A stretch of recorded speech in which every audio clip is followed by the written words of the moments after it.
Hello everyone. আজকে আমরা খুবই গুরুত্বপূর্ণ একটা টপিক নিয়ে কথা বলবো, যেটা হলো ফিগার অফ স্পিচ। যেটার মধ্যে হলো সিমিলি এবং মেটাফোর অনেক স্টুডেন্টদেরকেই কনফিউজ করে। সেটা যে কোনো এক্সাম হতে পারে। তো আশা করছি আজকের ভিডিওর পর কারোর সেরকম কনফিউশন হবে না। প্রথমে আমরা সিমিলি দেখে নেব। সিমিলি হলো এমন একটি ফিগার অফ স্পিচ যেখানে দুটো জিনিসের মধ্যে তুলনা করা হয়। আর সেই দুটি জিনিসকে তুলনা করার জন্যে যদি আমরা লাইক বা অ্যাস এর ব্যবহার করে থাকি, তাহলে সেটাকেই আমরা সিমিলি বলি। তো চলো কয়েকটা সিমিলির এক্সাম্পল দেখে নেই। তো আমরা কয়েকটা সিমিলির এক্সাম্পল দেখে নেব। প্রথমেই লেখা আছে হি রানস লাইক দ্য উইন্ড, মানে সে ঝড়ের গতিতে দৌড়ায়। এখানে তুলনা করার জন্যে লাইক ব্যবহার হয়েছে, তার মানে এটা একটা সিমিলি। পরে দেখে নিচ্ছি, লেখা আছে her smile is as bright as the sun. এখানে তার হাসিকে সূর্যের উজ্জ্বলতার সাথে তুলনা করা হয়েছে, আর তুলনা করার জন্যে অ্যাজ ব্যবহার হয়েছে, তার মানে এটাও একটি সিমিলি। পরের এক্সাম্পলে লেখা আছে she sings like an Angel. এখানে মেয়েটির গানকে এঞ্জেলের সাথে তুলনা করা হয়েছে, আর তুলনা করার জন্যে লাইক ব্যবহার হয়েছে, তার মানে এটাও একটা সিমিলি। কিন্তু এখানে একটা কোশ্চেন থেকে গেল যে আমরা কেন অ্যান এঞ্জেল বলি, কিন্তু আমরা এই অ্যাঞ্জেল বলি না। কিন্তু কারণটা কি, এটা অবশ্যই কমেন্টে জানাবে। যাই হোক, পরেরটা দেখে নিচ্ছি, as brave as a lion. তার মানে এখানে কারোর সাহসকে সিংহর সাথে তুলনা করা হয়েছে। ব্রেভ মানে সাহস, তো তুলনা করার জন্য অ্যাজ ব্যবহার হয়েছে, তো এটা আবার সিমিলি। লাস্টেরটা আমরা দেখে নিচ্ছি, he eats like a horse. এখানে তার খাওয়াকে ঘোড়ার সাথে তুলনা করা হয়েছে, যে সে ঘোড়ার মতন খায়। এটা আমরা ব্যঙ্গ করে আমাদের বন্ধু বান্ধবকে বলেই থাকি। যাই হোক, এখানে তুলনা করার জন্যে কিন্তু লাইক ইউজ হয়েছে, তো এটা একটি সিমিলি হবে। আর ভওয়েলস আর কনসোনেন্টস কিন্তু দেখে কোথায় এ হচ্ছে কোথায় অ্যান হচ্ছে, তো এটা কিন্তু সবসময় খেয়াল রাখবে। যাই হোক, তো আশা করছি সবাই বুঝতেই পারছো যে কোনো জিনিসকে যখন আমরা কিছুর সাথে তুলনা করি, তো লাইক বা অ্যাস ব্যবহার হলেই সেটা কিন্তু সিমিলি হয়ে যাচ্ছে। এরপর আমরা মেটাফোরের দিকে এগিয়ে যাব।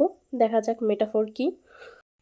কোনো কিছুকে সরাসরি অন্য কিছুর সাথে তুলনা করা হলেই সেটাকে কিন্তু আমরা মেটাফোর বলি। তার মানে আবারও বলছি, মেটাফোর হলো এমন একটি ফিগার অফ স্পিচ যেখানে কিছু বা কাউকে সরাসরি অন্য কিছুর মতন বলা হয়, কিন্তু সেখানে কিন্তু আমরা লাইক বা অ্যাস ব্যবহার করি না, তাহলে কিন্তু সেটাকে আমরা মেটাফোর বলি।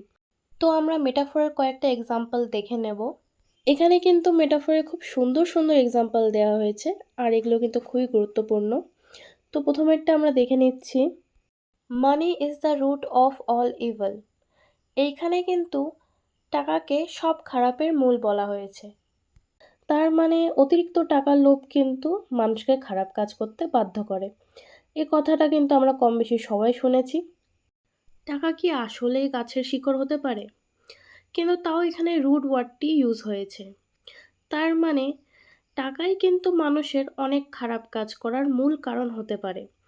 এখানে কিন্তু আমরা দেখতেই পাচ্ছি যে সরাসরি তুলনা করা হয়েছে, তার মানে এটা একটি মেটাফোর। আর এক্সাম্পলটা খুবই সুন্দর একটা এক্সাম্পল ছিল। চলো পরেরগুলো দেখে নিচ্ছি। He has a heart of stone. তার মানে হচ্ছে লোকটি খুব কঠোর, যার মধ্যে কোনো মায়া দেওয়া নেই।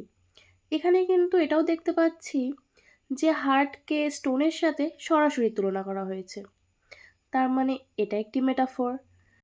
কারণ মানুষের হৃদয় কি সত্যি পাথর হতে পারে?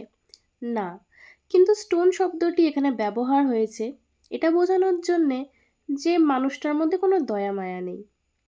তো তারপর একটা দেখে নিচ্ছি, দ্য ক্লাসরুম ওয়াজ আ জু। তার মানে হচ্ছে যে ক্লাসরুমটা একদম চিড়িয়াখানার মতন ছিল। কিন্তু আদৌ কি এটা সম্ভব যে একটা ক্লাসরুমের মধ্যে চিড়িয়াখানা? এটা কিন্তু আমরা কম বেশি খুবই শুনেছি এই কথাটা স্কুলে থাকতে ম্যাডামদের মুখে। যাই হোক, এখানে কিন্তু ক্লাসরুমকে চিড়িয়াখানার সাথে সরাসরিভাবে তুলনা করা হয়েছে, তাহলে এটা একটি মেটাফর। এবার লাস্টেরটা দেখে নিই, হার আইস ওয়ার স্টার্স। এখানে আমরা দেখতেই পাচ্ছি যে তার চোখকে তারাদের সাথে সরাসরিভাবে তুলনা করা হয়েছে, তাহলে এটা অবশ্যই একটি মেটাফর। এখানে স্টার শব্দটি ইউজ করা হয়েছে এটা বোঝাতে যে তার চোখ খুবই উজ্জ্বল সুন্দর, তো তার জন্য এখানে কিন্তু স্টার্সের সাথে তুলনা করা হয়েছে। তো আমরা ভিডিওর শেষের দিকে চলেই এসেছি। আশা করছি তোমাদের বুঝতে কোনো অসুবিধা হয়নি। অসুবিধা হলে অবশ্যই কমেন্টে জানাবে। তো এখানে আমি একটা প্র্যাকটিস সেট রাখছি, ছোট একটা প্র্যাকটিস সেট। তো এটা একটু ট্রাই করে দেখে নেব, আর তোমরাও একটু ট্রাই করো, তাহলে বুঝতে পারবে কত কি বুঝলে। তো প্রথমে দেখে নিচ্ছি, he is a lion in battle. তার মানে সে যুদ্ধে খুবই সাহসী, আর এখানে সরাসরিভাবে তুলনা করা হয়েছে, তো এটা অবশ্যই একটা মেটাফর। 2 নম্বর এটা দেখে নিচ্ছি, হার চিকস আর লাইক রোজেস। তার গালগুলো গোলাপের মতন, আর এখানে দেখতেই পাচ্ছি যে লাইক ইউজ করা হয়েছে তুলনা করার জন্য, এটা অবশ্যই একটা সিমিলি। 3 নম্বরেরটা, টাইম ইজ আ থিফ। সময় একটি চোর। সময় কি কোনোদিন চোর হতে পারে? কিন্তু সময় আমাদের জীবন থেকে চুপচাপ মুহূর্তগুলো কেড়ে নেয়।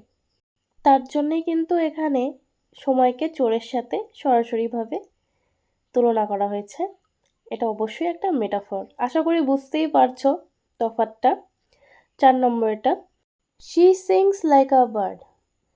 মানে সে পাখির মতন গান গায়, আর লাইক ইউজ হয়েছে, তো অবশ্যই এটা একটা সিমিলি। 5 নম্বরটা, his eyes were stars in the night. তার চোখগুলো তারার মতন মনে হয় রাত্রেবেলায়। এখানে কিন্তু একটু কনফিউজিং লাগতে পারে, কিন্তু কনফিউজ হওয়ার কিছুই নেই। এখানে লাইক বা অ্যাজ ব্যবহার হয়নি, এখানে সরাসরিভাবে তুলনা হয়েছে যে তার চোখগুলি খুবই উজ্জ্বল, তো এটা অবশ্যই একটি মেটাফর। 7 নম্বরটা দেখে নিচ্ছি, he runs like the wind. এটাও আমরা করে নিয়েছি, এটা একটি সিমিলি। 8 নম্বরেরটা, লাইফ ইজ আ জার্নি। এখানে লাইক বা অ্যাজ ব্যবহার হয়নি, সরাসরি তুলনা করা হয়েছে, এটা একটি মেটাফর। আর এটা খুবই প্রচলিত একটা কথা, হিন্দিতে বলা হয়, জিন্দিগি এক সফর হ্যায়, সফর কা মজা লো, মঞ্জিল তো মত হ্যায়। তো সেরকমই কিছু একটা।